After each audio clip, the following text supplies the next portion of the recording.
Portanto, eu também entendo a escrita como um ato ético de humanidade, de nossa contribuição como processo civilizatório.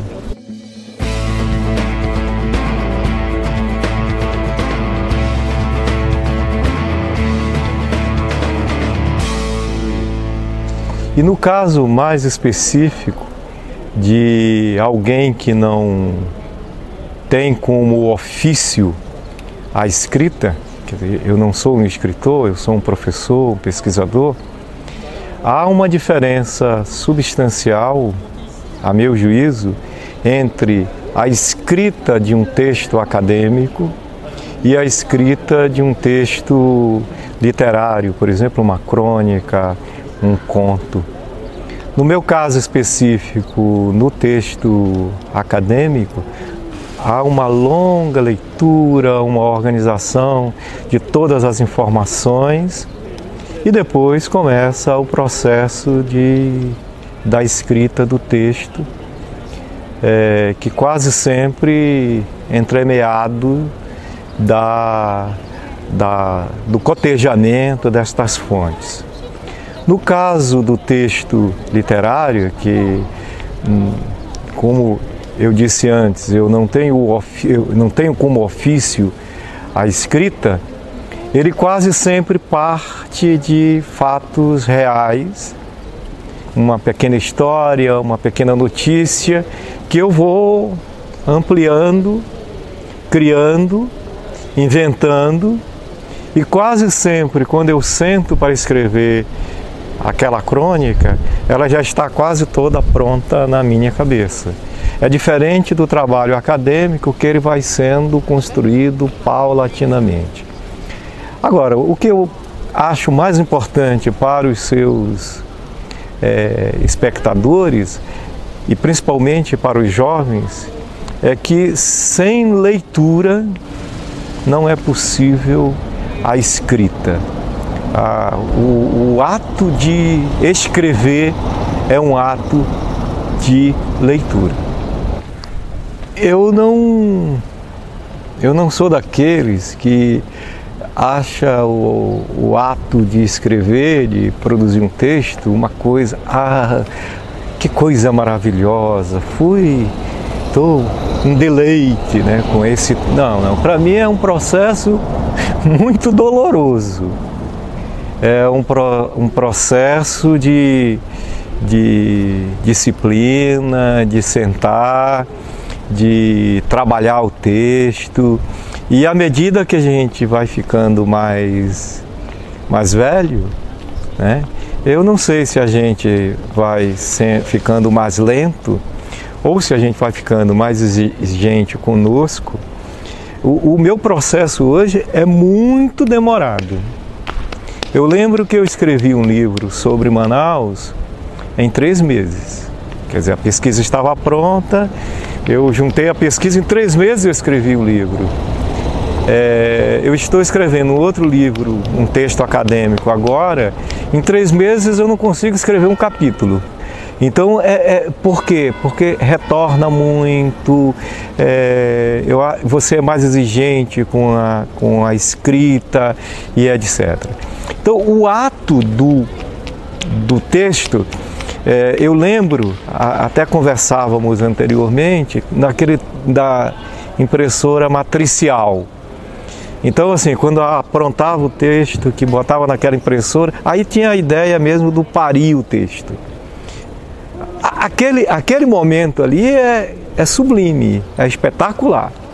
Como é também espetacular lançar o livro, ouvir um comentário sobre o que você escreveu e etc. Agora, o ato de escrever em si, para mim, não é nenhuma coisa...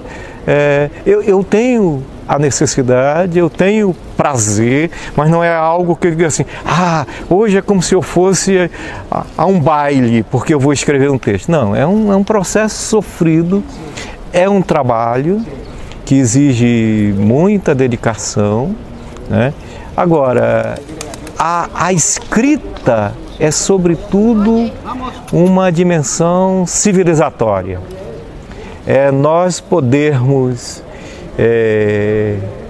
refletirmos sobre 2019 e daqui a 100 anos alguém olhar aquele texto e pensar, olha, como era a cidade, como era o mundo em 2019. Portanto, eu também entendo a escrita como um ato ético de humanidade, de nossa contribuição como processo civilizatório. Obviamente que há o talento. Então, pessoas que escrevem melhor, pessoas que escrevem pior. Mas não é inspiração, é muita transpiração mesmo, muito suor, muita dedicação, muita leitura, muita concentração, né? Muita disciplina, né? E quem vive do métier da escrita, ele vive 24 horas aquilo, né? Eu li há pouco uma entrevista da Nélida Pinon e ela, a partir de uma consulta em que o médico a desengana, ela começa a fazer um diário dos últimos dias dela. Então, o escritor é isso, quer dizer, é a possibilidade de transformar um ato trágico ou um banal, né? O que diferencia, por exemplo, o poeta de nós mortais? Que o poeta é capaz, como o Rui Belo, olhar um pássaro numa árvore e dizer assim, que bonitos frutos. E você assim, nossa, coisa simples, pássaros cantando numa árvore, que coisa mais banal do cotidiano. E ele é capaz desse pequeno ato simples do cotidiano, dizer uma frase belíssima, que a gente fica a se perguntar, por que que eu não falei esta frase? Agora, isso não é inspiração. Ele deve ter demorado para esta pequena frase, deve ter escrito inúmeras vezes, mudado, botado vírgula aqui, tirado acolá e etc. Né? Outra, o nosso conterrâneo Milton Atum, numa entrevista sobre o livro, foi perguntado mais ou menos isso. E ele disse, a propósito, esta frase que você citou, eu reescrevi 12 vezes. Então, para ela chegar uma frase, uma sentença curta, ele escreveu e reescreveu 12 vezes. Né? E possivelmente, se ele for fazer uma nova edição, voltar, ele vai reescrever aquela frase. O que pensamos como inspiração é muito trabalho. Quando eu estou escrevendo crônica de forma mais disciplinada, sempre atento ao que está ao teu redor. Há uma notícia no rádio, uma notícia no jornal, um acontecimento que você presencia e você transformar aquele acontecimento num texto de uma leitura agradável, sem fazer concessões, né? Ser o mais realista possível, mas também, e principalmente o texto literário, agradar ao teu leitor, porque todos nós escrevemos para ser lidos. Ninguém escreve para não ser lido. Então, quando nós pensamos no texto do dia a dia, o texto de uma crônica, eu penso em quem vai ler aquele texto, qual a mensagem que ele vai captar, qual as mensagens subreptícias que eu quero inserir no texto, sem abrir concessões do que eu acho que é a vida, do que eu acho que é o ato de escrever, do que eu acho que é esse mundo que nós vivemos. Eu acho que quem escreve, seja o acadêmico, seja o literário, não deve fazer concessões, porque ao fazer as concessões ele deixa de ser ele mesmo, né? E eu acho que a principal contribuição que nós damos ao momento em que nós vivemos é sermos o que nós somos. Um rápido lembrete: se você já nos acompanha, ative agora mesmo o sininho para receber em primeiríssima mão as notificações dos novos vídeos. Se só agora você descobriu o nosso curso gratuito Caminhos da Redação, não perca tempo. Inscreva-se em nosso canal, ative o sininho, deixe seu like e, mais do que isso, compartilhe o vídeo com os seus amigos, para que todos possam se beneficiar deste nosso projeto.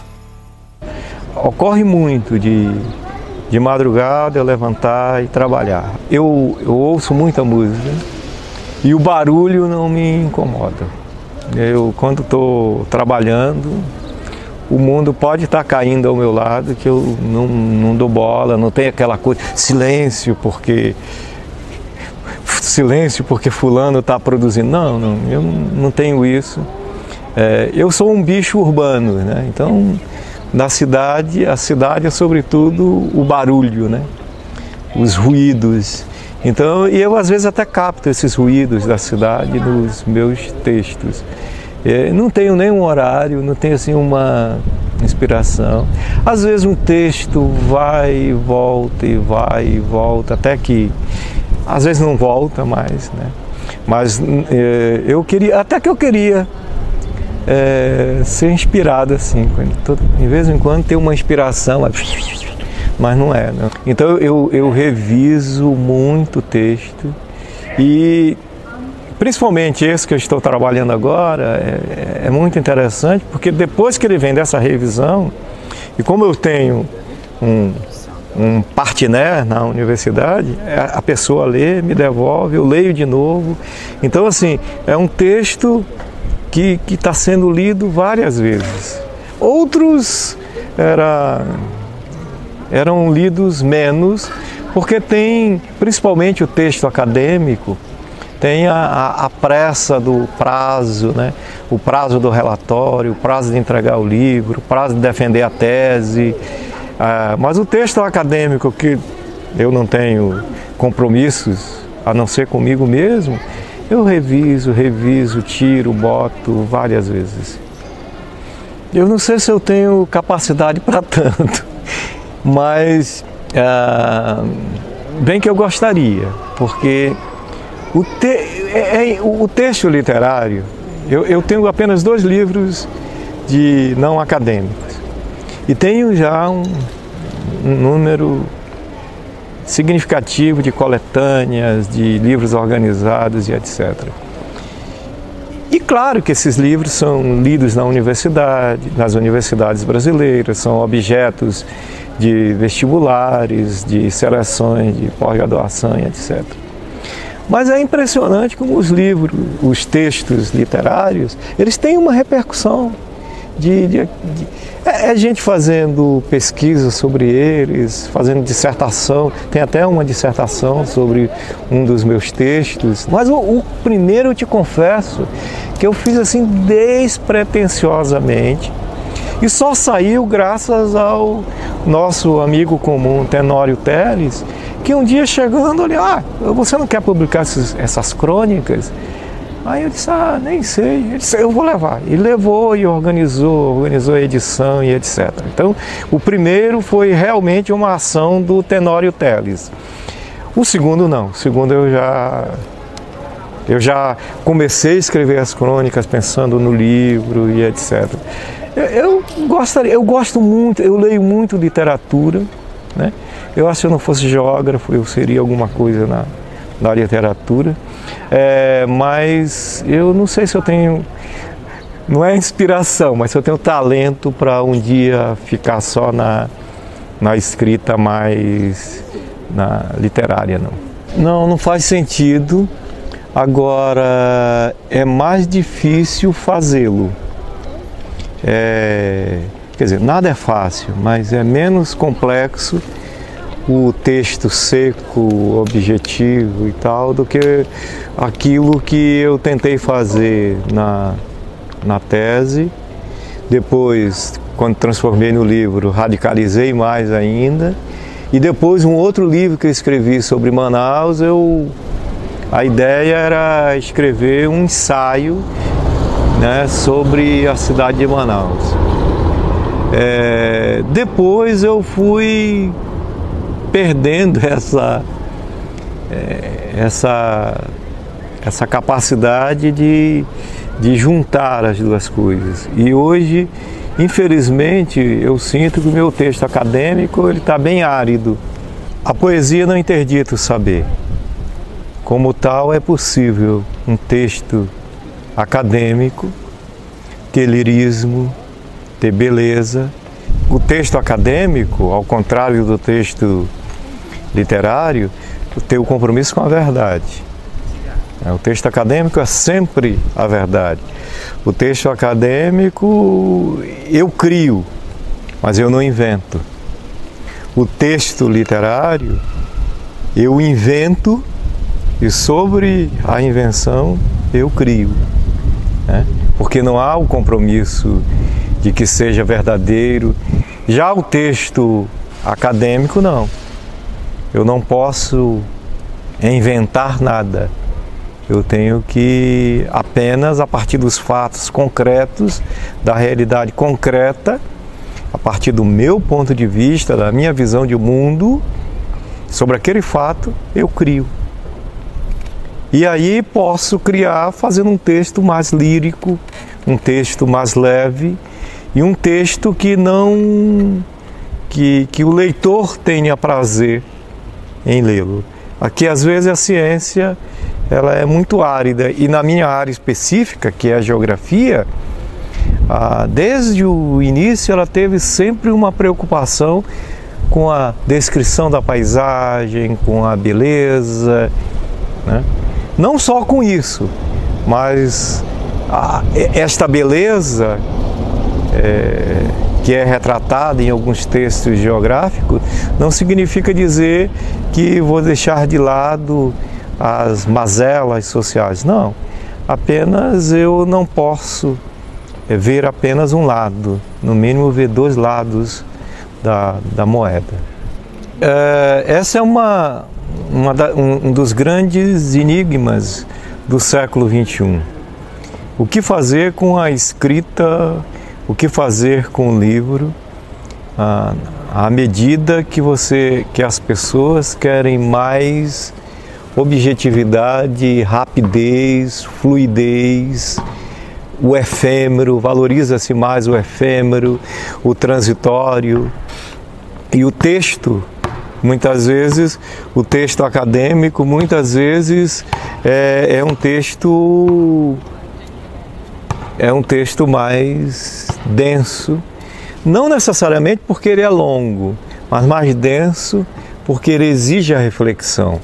As redes sociais, na maioria dos casos, por exemplo, você é uma tentativa de diferenciar, você e outros, uma tentativa de diferenciar essas redes sociais, mas as redes sociais é o efêmero, é o aqui, é o agora, é o rápido, é o corte das sentenças, né? As sentenças não são ditas mais completas, elas são ditas quase que por códigos, né? Então, é um desafio. Agora, eu creio que a minha geração, né, ainda vai conviver com o livro, com o cheiro do livro, com as bibliotecas, né? Eu faço um esforço danado de comprar o e-book, mas aí me dou conta de que na primeira vez que encontro aquele livro no formato impresso, eu o compro também. Porque é o cheiro do livro, pegar, sentir o livro, eu rabisco os livros que eu leio. Então o livro tem essa paixão, esse pertencimento. Eles me pertencem não porque são minha propriedade, mas os meus livros, eles são da humanidade, mas o sentido dele está ali do lado, né? Eu anoto onde comprei, que dia comprei, de quem eu recebi, o contexto um pouco daquele por que eu comprei aquele livro e etc. Então, isso para os amantes do livro ainda continuaremos. Por outro lado, é necessário que surjam escritores, que surjam trabalhadores do livro, que surjam os trabalhadores da palavra, né? Para buscar as alternativas, porque nós também não podemos desconhecer a realidade. Ela está aí, ela é assim, né? Eu posso não gostar, mas não posso desconhecê-la. E como tal, é necessário criar mecanismos, sobretudo para a leitura. As pessoas precisam valorizar a leitura. Como isso vai ser feito, eu creio que ainda é uma grande incógnita do nosso século XXI. Eu escrevo com um compromisso com a humanidade. Eu acho assim, quem escreve, seja um texto acadêmico, seja um texto literário, primeiro tem que ter a consciência. Eu tenho a consciência, eu não sou um escritor. Mas tem que ter a ambição de que eu estou escrevendo algo consequente à humanidade. Algo consequente para esta sociedade em que nós vivemos. Então eu escrevo um pouco nessa esperança. Às vezes eu pego um texto lá do século XIX, de passagens pela Amazônia, um texto simples, descrevendo como era aquela paisagem. Se esse autor não tivesse feito esse escrito, eu não teria como avaliar como era aquela paisagem, como era a vida, ou parte da vida que se vivia na Amazônia. Então eu escrevo nessa esperança de que eu escrevo para uma questão muito pontual, que é o lugar onde eu vivo, a Amazônia. Então na esperança de que o que eu escrevo daqui a anos, a séculos, possa servir como parâmetro de compreender um pedacinho de como é esta vida. E por outro lado, é o compromisso ético do processo, do projeto civilizatório. A palavra, a escrita, a ciência, a literatura, a arte, é o compromisso da nossa concretização de ser, do nosso ser enquanto viventes nesta terra de todos nós, né? A escrita é um ato político, é um ato civilizatório, mas é um ato de vida, de contribuição, de alguém que, na minha visão, é a minha contribuição desse meu átimo de tempo nessa Via Láctea.